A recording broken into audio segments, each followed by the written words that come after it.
Meus melhores cumprimentos àqueles que, mais uma vez, participam desta nossa série Registros sobre Registros, que vai para a sua exposição número 383.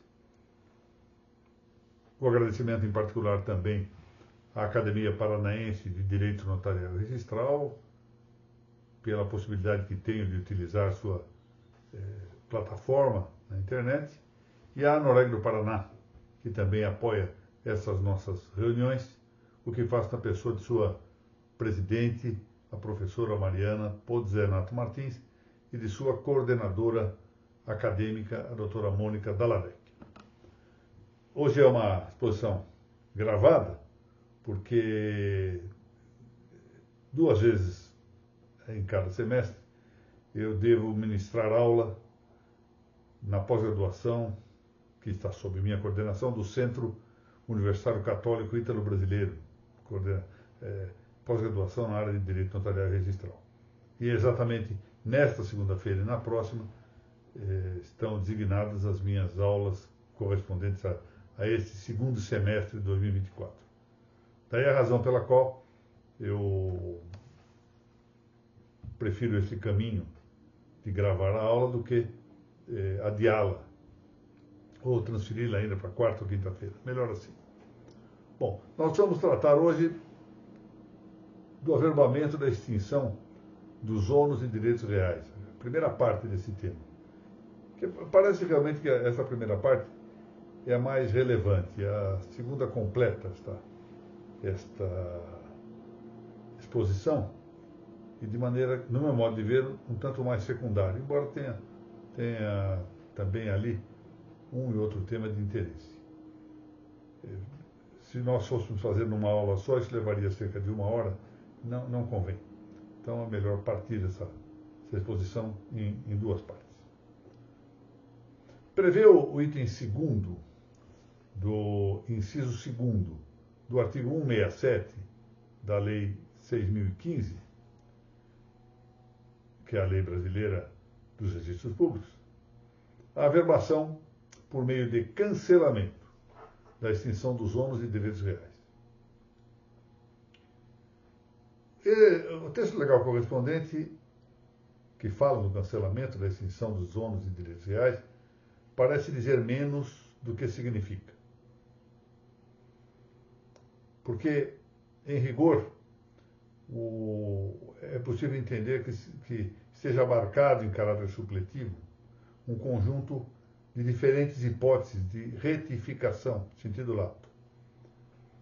Então, ilustrativamente, apenas para que nós tenhamos uma ideia disso, considere-se o caso do encerramento de matrícula, considere-se também a previsão do artigo 213 da mesma Lei 6.015. Portanto, fala-se em cancelamento da extinção dos ônus e direitos reais, mas, na verdade, o significado normativo vai além do texto. O que é cancelamento registral? Bom, cancelamento registral é um assento de extinção, que pode ser total ou parcial, formal ou material, que são 2 critérios diferentes que podem combinar-se, de outro e anterior assentamento, ou seja, um assento que se refere a outro assento e extingue esse outro assento, total ou parcialmente, ora só pelo aspecto formal, ora pelo aspecto material. Podemos dar também o caso de que a extinção se dê tanto formal como materialmente, ou seja, por uma causa de natureza material e por uma causa de natureza formal. O que é um cancelamento total? Cancelamento total, como o nome já permite intuir, é aquele que extingue por inteiro a inscrição a que se destina. Ou seja, há uma inscrição, é um cancelamento total, está cancelado inteiramente o assentamento anterior. Diversamente, o cancelamento parcial, também intuitivo, é o cancelamento que extingue somente em parte a inscrição anterior. Por exemplo, excluindo cláusulas de um negócio que continue no mais a vigorar. Então, exclui algumas cláusulas e prossegue quanto a outras. O cancelamento é formal quando não se reporta ao conteúdo que que se preserva esse em outra inscrição. É interessante, um caso típico de cancelamento meramente formal é o do bis in idem registral. Quando duas vezes se lança na matrícula, por exemplo, a mesma coisa. Às vezes ocorre, o setor de datilografia da matrícula, hoje setor de digitação, não faz o controle, está lá só para textualizar. E por falha do serviço, se textualiza duas vezes a mesma inscrição. Isso é o que se chama de bis in idem registral. Então o que se faz é cancelar o duplicado, justamente em vista do problema formal. Mas acontece que se mantém o conteúdo, o objeto dessa inscrição, embora esse conteúdo não esteja presente na inscrição cancelada, mas em outro assento. Já o cancelamento material é o que aflige o conteúdo do assento que se cancela. Então, a matéria e a própria matéria está sendo objeto do cancelamento.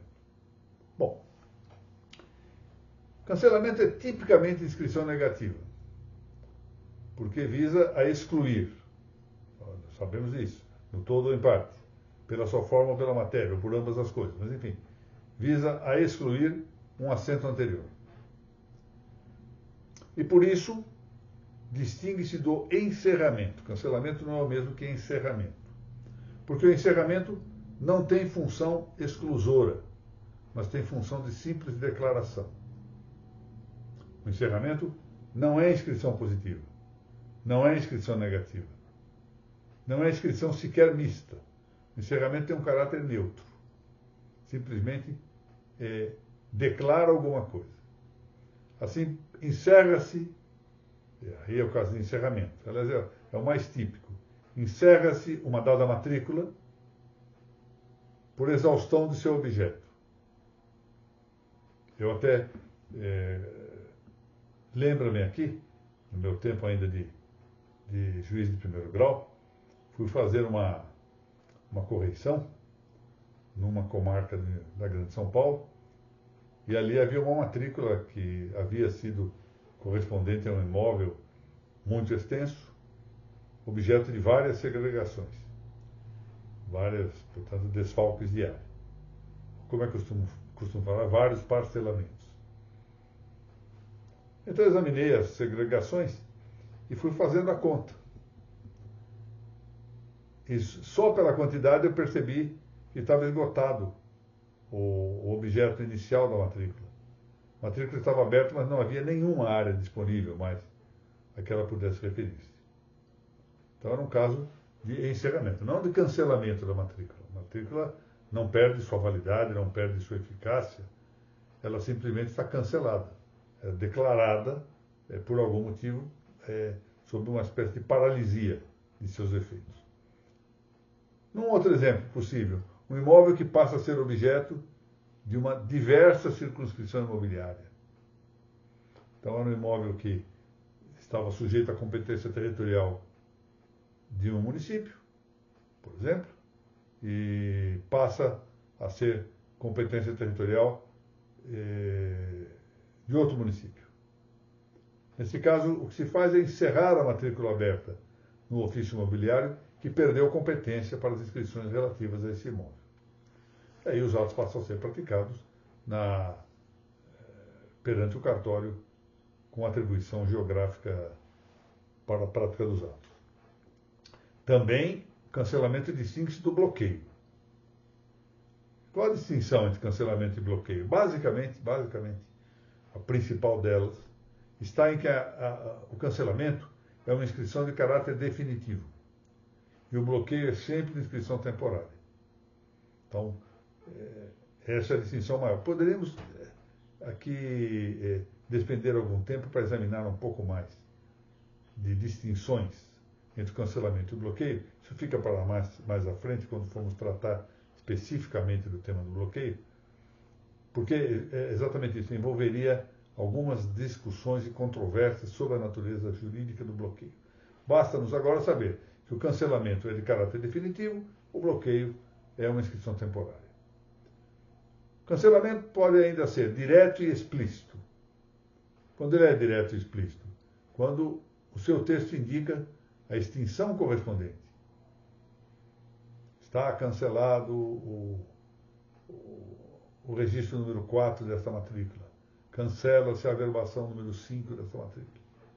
Direto, explícito. Mas pode ainda ser indireto e implícito, quando cancele um assento anterior, sem expressar diretamente a extinção. Por exemplo, vamos ver aqui um caso. O registro de uma compra e venda cancela de modo indireto e implícito a assinação dominial constante do assentamento anterior. Então, o assentamento anterior diz assim: Tício adquiriu este imóvel, etc, etc. Vem o registro de uma compra e venda. Tício vende para Semprônia este imóvel. Pronto. Está cancelado o registro anterior. Ou pelo menos se chama. Aqui eu quero dizer o seguinte: não seria de todo inviável imaginar se esta é uma hipótese propriamente de cancelamento ou se é uma hipótese de encerramento. A expressão cancelamento indireto, de que aqui estamos tratando, vem de Afrânio de Carvalho, por exemplo. Num certo aspecto, poderia pensar-se em cancelamento. E aqui nós teríamos que, para saber isso, dividir entre o fato e a situação jurídica. Pode dizer-se que se cancela a situação jurídica. E há encerramento quanto ao fato jurídico inscrito. Isso levaria a uma discussão, como se diz a mais de metro, desnecessária nesse momento. Então vamos, para homenagear a Afrânio de Carvalho, dizer que isso que eu acabo de mencionar, o registro de uma alienação, cancela de modo indireto a inscrição anterior. Vamos adotar essa ideia de que se trata efetivamente de cancelamento indireto, por mais discutível seja, e por mais que, em rigor, deva pensar-se que essa situação, essa caracterização seja secundum quid, ou seja, segundo certo ponto de vista. Se nós admitirmos que a compreensão deva ser mais extensa quanto ao seu significado normativo do que o enunciado que temos no item 2º, do inciso 2º do artigo 67 da Lei 6.015, então temos agora de considerar as diferentes categorias de retificação registral. Ou seja, a retificação registral considerada aqui em sentido lato. Em alguma exposição anterior eu já terei deixado dito que, a meu ver, a retificação consiste no acréscimo de perfeição ao ente que deveria possuí-lo, de conformidade com seu tipo constitutivo. Isto é que se deve considerar como retificação registral. Eu acrescento uma perfeição a um ente que deveria possuir, de conformidade com seu tipo constitutivo. A ideia de especulação ou espelhamento entre a realidade e o registro. Tratando-se, pois, de um acréscimo de perfeição que deve existir em um dado suposto, a retificação registral é algo que se dirige a corrigir uma privação. Privação e não carência. O registro padece de uma privação, porque, diversamente do que ocorre com a carência, a privação diz respeito a uma perfeição que deveria existir de acordo com o seu tipo constitutivo. Já a carência não diz respeito a algo que deve existir numa dada natureza.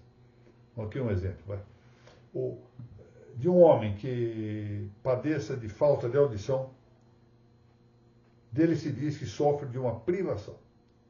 Mas o fato de esse mesmo homem não ter asas para voar, não resulta uma privação, e sim uma carência. De maneira que a retificação se dirige a alterar ou completar uma privação, e não uma carência. Isto, não vamos tratar desse assunto agora, mas isto projeta reflexos na possibilidade mais limitada da retificação, que não pode voltar-se para alterar carências. Observe ainda que quando se fala de retificação registral,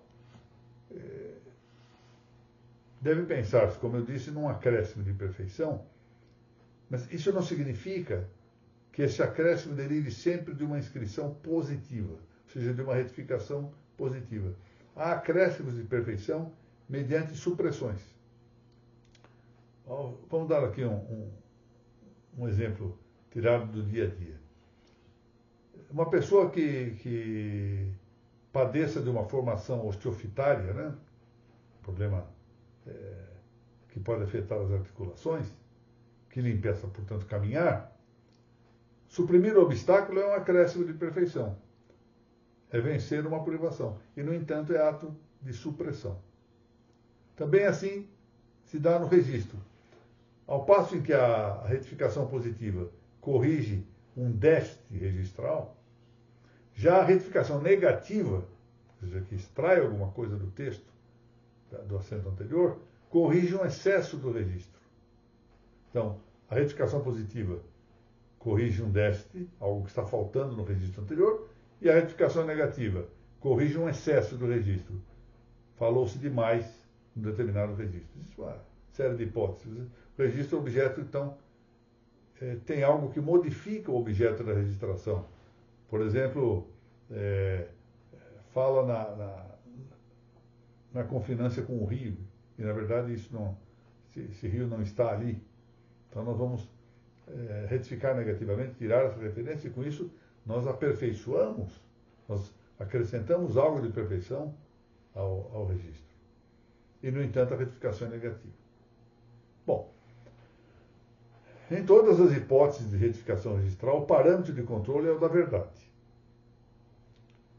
E aqui, quando se fala em verdade, se pensa na realidade das coisas. É por isso que agora há pouco eu disse isso, que o registro é um espelho da realidade.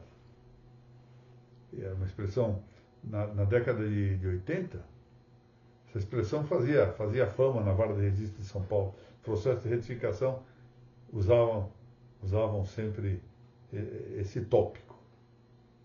O registro especula a realidade, o registro espelha a realidade, o registro é um espelho da realidade. Ora, nesses tempos pós-modernos, em que se recusa a existência da verdade, em que não é a realidade que faz o discurso, mas o discurso que faz a realidade, nós estamos assistindo a uma tendência de variação do parâmetro de controle das retificações, passando a admitir-se, por exemplo, a só declaração de vontade dos interessados. Já não é mais a realidade das coisas captada, enfim, afinal apreendida pela inteligência, que vai fazer constância no registro, mas a vontade dos interessados. Muitas vezes é assim. Se nem sempre, muitas vezes. E essa vontade pode não estar em consonância com a realidade das coisas. Isso faz parte de uma tendência nesses tempos pós-modernos. Há 3 espécies de, vamos chamá-la desse modo, dissonância registral. Quer dizer, a dissonância é o gênero próximo de inscrições suscetíveis de retificação. Como se disse, uma dissonância que pode abranger as retificações positivas, as retificações negativas, as retificações mistas e, mais especificamente, por outro critério, abranger algumas espécies. A espécie da discordância registral, do erro registral e da inexatidão registral. Então, se alguém pergunta, bom, o que é a dissonância registral? A dissonância registral é um gênero próximo de equívoco passível, equívoco tabular, passível de retificação. Quais são suas espécies? Discordância registral, erro registral e inexatidão registral.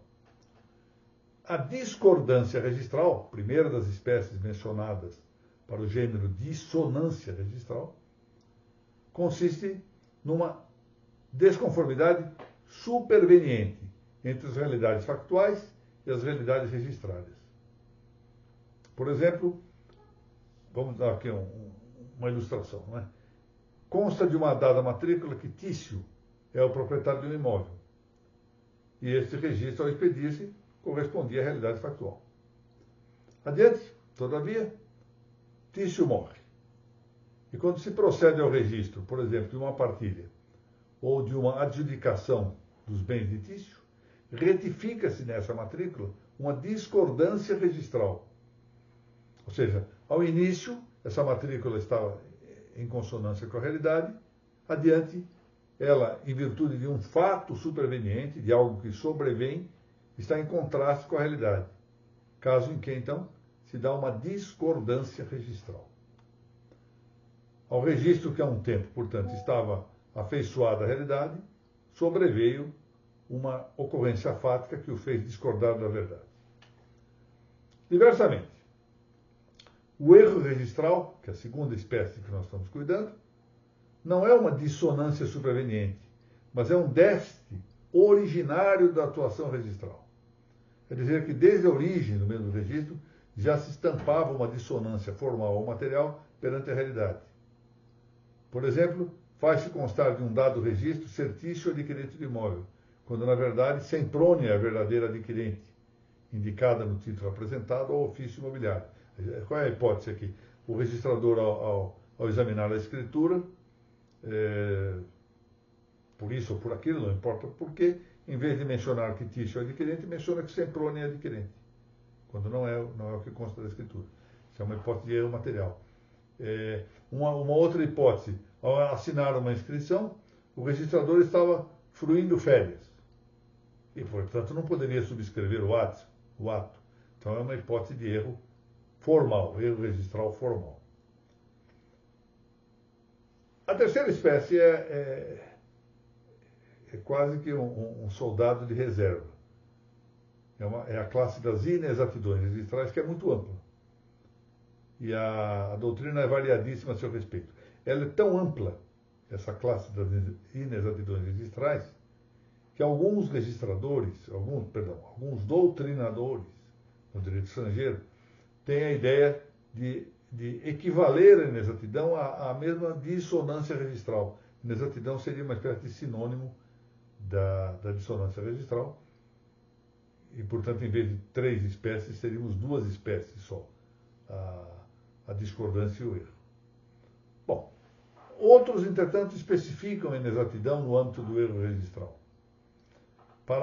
Então já é digamos, quase que uma espécie nascida de outra espécie, seria uma subespécie, se quiser.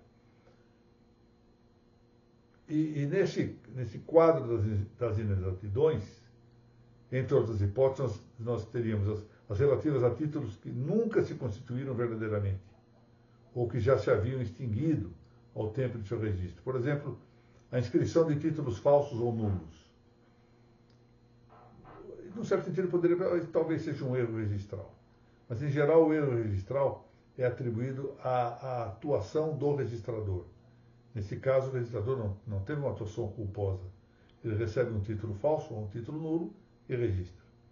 A segunda hipótese de inexatidão registral: títulos já rescindidos, títulos já caducos, títulos objeto de renúncia, títulos relativos a imóveis já afligidos por expropriação. Então, alguém corre no cartório, e embora o imóvel já tenha sido desapropriado, já até a sentença se proferiu, corre lá e registra um título de aquisição do imóvel, quando na verdade esse imóvel já era objeto de uma desapropriação. Ou o título já estava rescindido, houve um distrato do contrato. Ainda assim vai alguém e registra o primeiro título, etc. Então, são hipóteses todas que ocorrem. Nem sempre é fácil dizer quando nós estamos diante de um erro registral ou de uma inexatidão registral. A distinção que parece mais cômoda é dizer, o erro provém de uma ação ou omissão do registrador, ao passo que a inexatidão registral provém de um terceiro. Bom, com isso nós encerramos a primeira parte desta nossa exposição sobre o averbamento da extinção de ônus e direitos reais. Vejo que não falamos praticamente em direito real aqui. Isso ficará para a segunda parte da nossa exposição. Eu quero agradecer mais uma vez à Noréga do Paraná, Academia Paranaense de Direito Notarial Registral, e a todos aqueles que assistiram, ou que venham a assistir, esta gravação, tanto no momento em que lançada, ainda hoje, nesta segunda-feira, 5 de agosto de 2024, na internet, ou que venham a assistir de futuro. Muito obrigado e até a semana que vem, se Deus assim permitir.